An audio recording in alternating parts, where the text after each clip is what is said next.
intro.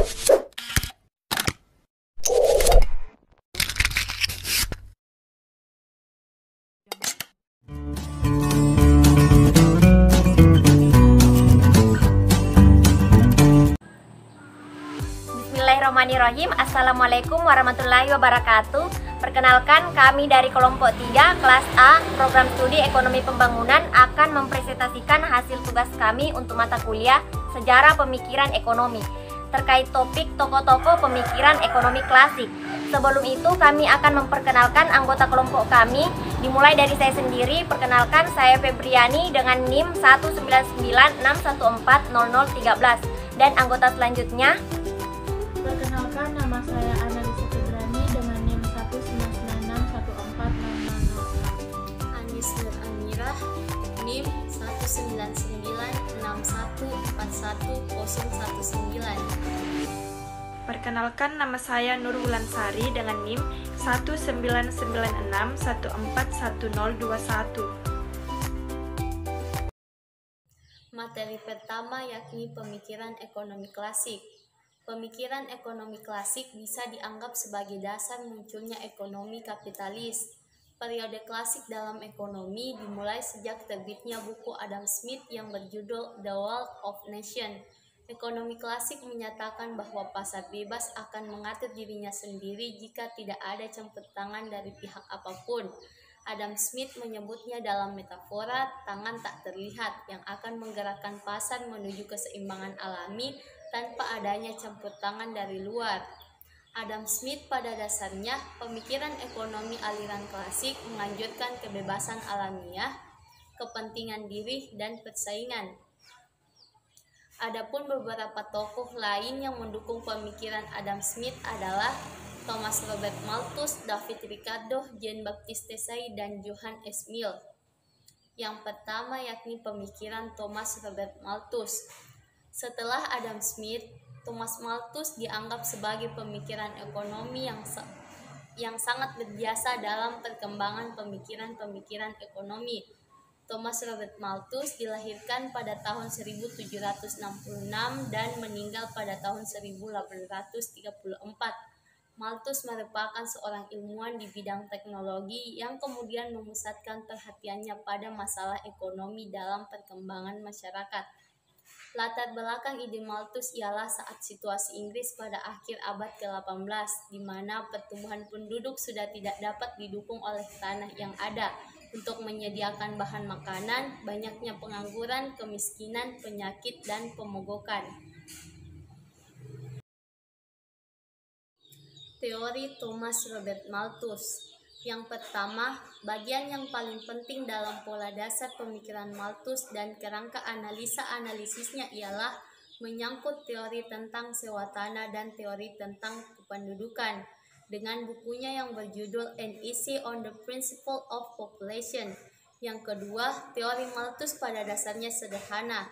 Laju pertumbuhan penduduk meningkat berdasarkan deret ukur, sedangkan produksi pangan berdasarkan deret hitung. Menurut Malthus, pertumbuhan penduduk yaitu akibat dari proses pembangunan, namun pertambahan penduduk tidak bisa terjadi tanpa adanya peningkatan kesejahteraan yang sebanding. Jika tingkat akumulasi suatu modal meningkat, maka permintaan atas tenaga kerja akan meningkat pula. Dengan kondisi demikian akan mendorong pertumbuhan penduduk, akan tetapi pertumbuhan penduduk akan meningkat kesejahteraannya hanya bila pertumbuhan tersebut meningkatkan permintaan yang efektif. Baiklah, di sini saya akan menjelaskan mengenai pemikiran tokoh David Ricardo. Seperti yang kita ketahui, David Ricardo merupakan seorang ahli ekonomi politik dari Inggris yang lahir pada tahun 1772 yang terkenal tentang teori keunggulan komparatif, yang dimana ia mengatakan bahwa terjadi perdagangan baik itu secara nasional maupun internasional tergantung pada keunggulan komparatif yang lebih efektif dan efisien daripada keunggulan absolut atau keunggulan mutlak. Selanjutnya yaitu teori David Ricardo. Yang pertama, teori sewa tanah. Sewa tanah timbul dari keterbatasan kesuburan tanah, di mana penggunaan tanah memberikan tingkat kesuburan yang semakin menurun ketimbang yang pertama, sementara biaya yang dipergunakan untuk menggarap tanah berikutnya lebih besar sehingga menimbulkan sewa tanah diferensial. Yang kedua, teori upah. Teori upah mengatakan bahwa bekerjanya hukum penawaran dan permintaan tenaga kerja. Selanjutnya yaitu teori David Ricardo. Yang pertama, teori sewa tanah. Sewa tanah timbul dari keterbatasan kesuburan tanah, di mana penggunaan tanah memberikan tingkat kesuburan yang semakin menurun ketimbang yang pertama, sementara biaya yang dipergunakan untuk menggarap tanah berikutnya lebih besar, sehingga menimbulkan sewa tanah diferensial. Yang kedua, teori upah. Teori upah mengatakan bahwa bekerjanya hukum pertama, sementara biaya yang dipergunakan untuk menggarap tanah berikutnya lebih besar, sehingga menimbulkan sewa tanah diferensial. Yang kedua, teori upah. Teori upah mengatakan bahwa bekerjanya hukum penawaran dan permintaan tenaga kerja menyebabkan terjadinya upah alami. Upah alamiah terjadi menurut nilai sosial kultural yang berlaku berada di atas upah subsistem. Yang ketiga, teori nilai tenaga kerja. Teori nilai tenaga kerja yaitu adanya hubungan antara nilai dan waktu yang dibutuhkan para pekerja untuk memproduksi suatu barang adalah sebanding, di mana kenaikan jumlah tenaga kerja menambah nilai dari barang yang dihasilkan. Yang keempat, the law of diminishing return. Apabila input variabel ditambah penggunaannya sedangkan input lainnya tetap, maka tambahan output yang dihasilkan dari setiap tambahan satu unit input mula-mula naik tetapi kemudian akan menurun. Yang kelima yaitu teori moneter. Teori moneter dalam bukunya Teacher and the Price of Bullion bahwa kenaikan maupun penurunan tingkat harga dipengaruhi oleh jumlah uang yang beredar. Yang keenam, teori pertumbuhan ekonomi. Teori pertumbuhan ekonomi membagi masyarakat menjadi 3 golongan. Yang pertama, golongan kapitalis adalah golongan yang memimpin produksi dan selalu menginvestasikan kembali keuntungannya sehingga dapat meningkatkan pendapatan nasional. Yang kedua, golongan buruh bergantung pada kapitalis. Yang ketiga, golongan tuan tanah penerima sewa dari golongan kapitalis. Yang ketujuh, teori perdagangan internasional. Perdagangan dalam negeri, bila suatu tempat harga barang berada di atas ongkos tenaga kerja yang dibutuhkan, maka pengusaha memperoleh laba yang besar. Perdagangan luar negeri suatu negara, cara akan menukar barang dengan barang lain dari negara lain, walaupun ongkos produksinya lebih tinggi, tetapi memiliki keuntungan komparatif atau comparative advantage. Jean-Baptiste adalah seorang pakar ekonomi dan bisnis Prancis. Kelahiran Prancis 5 Januari 1767. Pemikirannya beraliran liberal klasik dan menjadi pendukung pemikiran Adam Smith.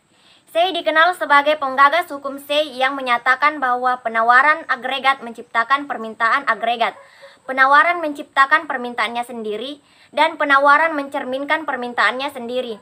Hukum Say didasarkan pada asumsi bahwa nilai produksi selalu sama dengan pendapatan. Say juga menjelaskan bahwa perdagangan tidak didukung oleh ketersediaan uang, tetapi oleh ketersediaan barang yang diperjualbelikan. Penawaran akan suatu barang dan jasa akan terjadi jika permintaan barang dan jasa juga tinggi, sehingga pendapatan suatu negara juga akan tinggi, dan uang atau modal akan bertambah. Alasan Say mengatakan bahwa penawaran akan menciptakan permintaannya dengan sendiri karena ia terinspirasi oleh doktrin merkantilisme mengenai uang dalam bentuk emas dan perak, serta terjadinya keseimbangan pasar karena terjadinya perdagangan akan menghasilkan pertumbuhan ekonomi. Selain itu, saya kurang sepemahaman dengan teori merkantilisme tentang kelangkaan uang. Saya mengatakan bahwa terjadinya permintaan bukan karena kurangnya uang, tetapi karena adanya penawaran barang dan jasa, sehingga terjadinya permintaan dan uang hanya digunakan sebagai alat tukar saja.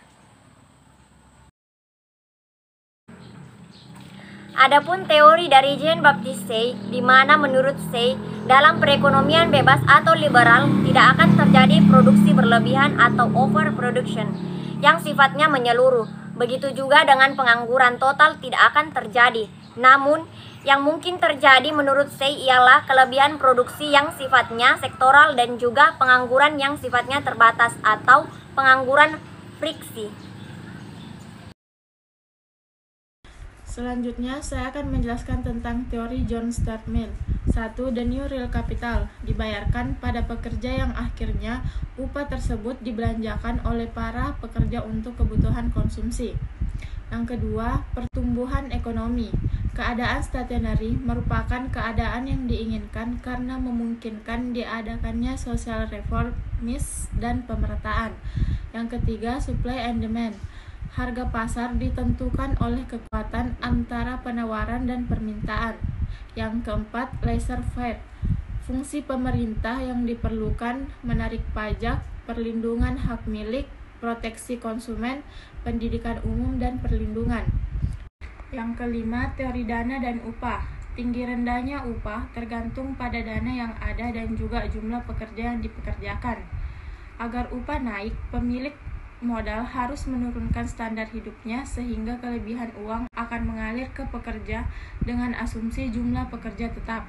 Yang keenam, perdagangan internasional memberikan manfaat teknologi lebih baik, masuknya modal dari negara lain mengembangkan ide-ide baru. Selanjutnya, saya akan menjelaskan tentang teori John Stuart Mill.